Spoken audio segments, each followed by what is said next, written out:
जय हिंद दोस्तों। हमारे देश भारत में सारी चीज़ें अच्छी चल रही हैं, चाहे विकास कार्य हो, चाहे अंतरिक्ष क्षेत्र में हो, सुरक्षा के क्षेत्र में हो, स्वास्थ्य के क्षेत्र में हो, लोगों को समावेशी विकास की दिशा में हो। भारत की सरकार बहुत अच्छा प्रयास कर रही है और देश $5 ट्रिलियन की इकोनॉमी आगे के 2-3 सालों में बनने की प्रबल संभावना भी रखता है। दुनिया की 5वीं बड़ी अर्थव्यवस्था भारत बन चुकी है और श्री नरेंद्र मोदी जी का लक्ष्य है कि आगे के 2-3 वर्षों के भीतर ही भारत विश्व की तीसरी बड़ी इकोनॉमी बन जाएगा। कोविड-19 महामारी के दरमियान जहां विकसित देश अमेरिका जैसा विकसित देश, जर्मनी, फ्रांस जैसा विकसित देश, वहां पे लोगों को दिक्कतें आ रही थी, तो भारत वो देश था जिसने कोविड-19 की वैक्सीन वहां पर भिजवाई, दवाइयाँ भिजवाईं। अफ़गानिस्तान में और अफ्रीका के जो गरीब मुल्क हैं वहाँ पर भारत ने चीज़ें भिजवाईं ताकि उन लोगों को महामारी का ज़्यादा नुकसान ना हो। लेकिन भारत के भीतर कुछ ऐसे असामाजिक तत्व हैं, कुछ समुदाय विशेष के लोग हैं जिन्होंने अति कर रखी है। वो टारगेट करके एक विशेष समाज के लड़कियों को उनका पीछा करते हैं, उनको छेड़खानी करते हैं, उनको रास्ते में परेशान करते हैं, उनका हाथ पकड़ लेते हैं, उनके साथ बदतमीजी करते हैं, उनको धमकी देते हैं। ये और उत्तर प्रदेश जैसे राज्य में अगर ऐसी चीज़ें होंगी तो बहुत ही मुश्किल का दौर हम कह सकते हैं। यूपी की सरकार श्री योगी आदित्यनाथ जी ने बहुत अच्छा काम किया है। पिछले 5-6 सालों में जब से श्री योगी जी 2017 से मुख्यमंत्री बने हैं, भारत में मतलब उत्तर प्रदेश में जब कम्युनल राइट्स होते हैं, सांप्रदायिक दंगे होते हैं, वो मात्र एक दंगा हुआ था कहीं पर, लेकिन उसके पिछले के सालों में आए दिन दंगे हुआ करते थे, हिंसाएं हुआ करती थीं।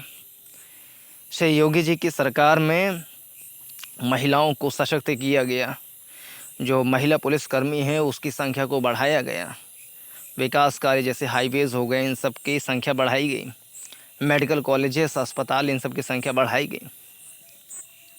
और सबसे बढ़ कर के जो यूपी में सुरक्षा व्यवस्था थी महिलाओं के लिए, लड़कियों के लिए, उसको तो बहुत ही सुदृढ़ कर दिया। एक भी लड़की उत्तर प्रदेश में किसी भी स्थान की अगर उसके साथ में कोई छेड़खानी की घटना होती है तो वहाँ का थाना, वहाँ की पुलिस उस व्यक्ति के पीछे जोंक की भांति पड़ जाती है और उसको चुन के लेकर के आती है। तो यूपी की भी जो स्थिति है काफ़ी अच्छी श्री योगी जी ने बना दिया है। एक देश में या प्रदेश में विकास कार्य का अर्थ क्या होता है कि जो वहाँ पे लोग रह रहे हैं उनको पर्याप्त सुरक्षा सुविधाएं मुहैया हों, उनको मिलें, ताकि लोग निफ़िक्र होकर के आराम से मार्केट जा सकें, स्कूल जा सकें, अस्पताल जा सकें, बाज़ार जा सकें, कुछ भी काम कर सकें। लेकिन उसके बीच भी कुछ ऐसे कीड़े होते हैं, गंदी नाली के कीड़े होते हैं, मूर्ख, गधे और नीच होते हैं, जो फिर भी लड़कियों को रास्ते में उनका हाथ पकड़ करके उनको मारने तक की धमकी दे देते हैं, उनका छेड़खानी करते हैं, उनको परेशान करते हैं। रास्ते में आते जाते लड़कियों को अपना रास्ता चेंज करना पड़ जाता है। लेकिन ये सामान्य चीज़ नहीं है, मतलब आम तौर पर ऐसा नहीं होता है। ये विशेष समुदाय के लोग एक विशेष समुदाय की लड़कियों को ही जानबूझ करके परेशान करने का कार्य करते हैं, जिस पर लगाम लगाने के लिए यूपी गवर्नमेंट बहुत अच्छा कार्य कर रही है। लेकिन जो हमारी बहनें हैं जो बाहर जाती हैं, स्कूल पढ़ने के लिए जाती हैं, उनको भी कुछ बातों का ज्ञान होना चाहिए कि अगर उनको कोई लड़का बदतमीजी करता है, छेड़खानी करता है, अपशब्द कहता है, धमकी देता है, गलत तरीके से इशारे करता है, तो वो अपने अधिकार को समझें। अगर स्कूल में या स्कूल के बाहर कोई ऐसी घटना होती है तो अपने स्कूल के जो हेडमास्टर हैं, जो प्रिंसिपल सर हैं, प्रधानाचार्य महोदय हैं या मैम हैं, उनको जाके तुरंत लिखित सूचना उनको दे दें और उनसे तत्काल कार्यवाही करने के लिए सिफारिश करें। घर पे भी ऐसा माहौल होता है कि लड़कियां बताने में संकोच करती हैं कि घर वालों को कैसे हम बताएं। तो घर के लोगों को भी चाहिए कि अपने घर की लड़कियों के साथ में कॉन्फिडेंस बिल्डिंग का कार्य करें, विश्वास बहाली का कार्य करें और लड़की को इस बात का भय ना हो कि मेरे साथ ही छेड़खानी हुआ है, लेकिन मैं घर पे कैसे बताऊं। अगर उसके साथ कोई दिक्कत हुआ है तो उसके पिता, उसके भाई इतने योग्य होने चाहिए, इतने सक्षम होने चाहिए कि अपने बहन की बातों को, अपने बेटे की बातों को पूरे गंभीरता के साथ सुने, उसका साथ दें।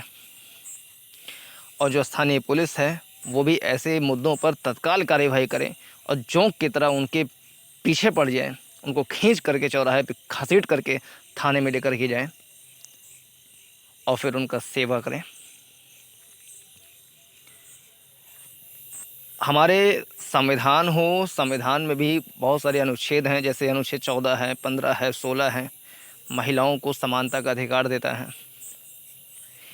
ऐसे अनुच्छेद 39A है जिसको संविधान में संशोधन करके डाला गया था राज्य के नीति निर्देशक तत्व भाग 4 में, जिसमें समान कार्य के लिए समान वेतन है।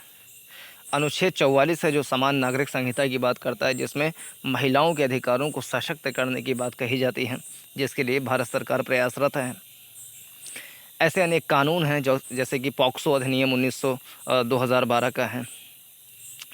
कार्यस्थल पर जो यौन उत्पीड़न होता है उससे सुरक्षा के लिए अधिनियम बनाए गए हैं।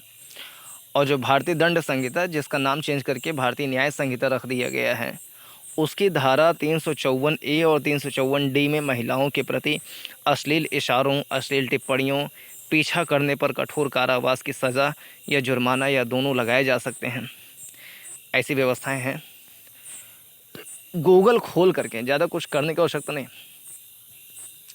गूगल खोलें, उसमें डालें कि अगर कोई पीछा करता है तो उसके लिए क्या धाराएं हैं, अगर कोई बदतमीजी करता है उसके लिए क्या धाराएं हैं, अगर किसी लड़की का रेप हो जाता है तो उसके लिए क्या कानूनी, जो लड़कियां हैं उनको उनके अध्यापक, उनके प्रधानाचार्य, उनके घर के लोग, उनके साथ क्या क्या चीज़ें हो सकती हैं या लड़कियों के साथ आमतौर पर क्या क्या चीज़ें हो जाती हैं, तो उसके प्रति सचेत करने के लिए कानूनी रूप से सचेत करें, शारीरिक रूप से सक्षम बनाएं, मानसिक रूप से सक्षम बनाएं और विश्वास बहाली इतना अच्छे से करें कि उनको अपनी बातों को बताने में झिझक महसूस ना हो।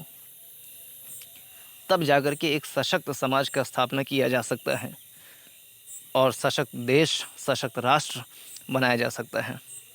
और भारत का ये स्वप्न है कि वो विश्व गुरु बने। अभी विश्व मित्र बन चुका है G20 में, आगे जब विश्व की तीसरी अर्थव्यवस्था बन जाएगा, $5 ट्रिलियन की इकोनॉमी बन जाएगा,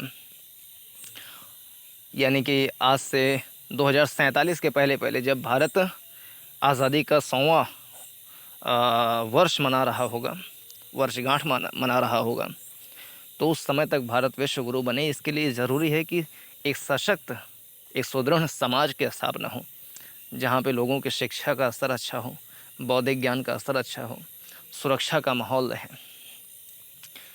तो इसमें यही डिस्कशन करना था। सुनने के लिए धन्यवाद। नमस्कार, जय हिंद।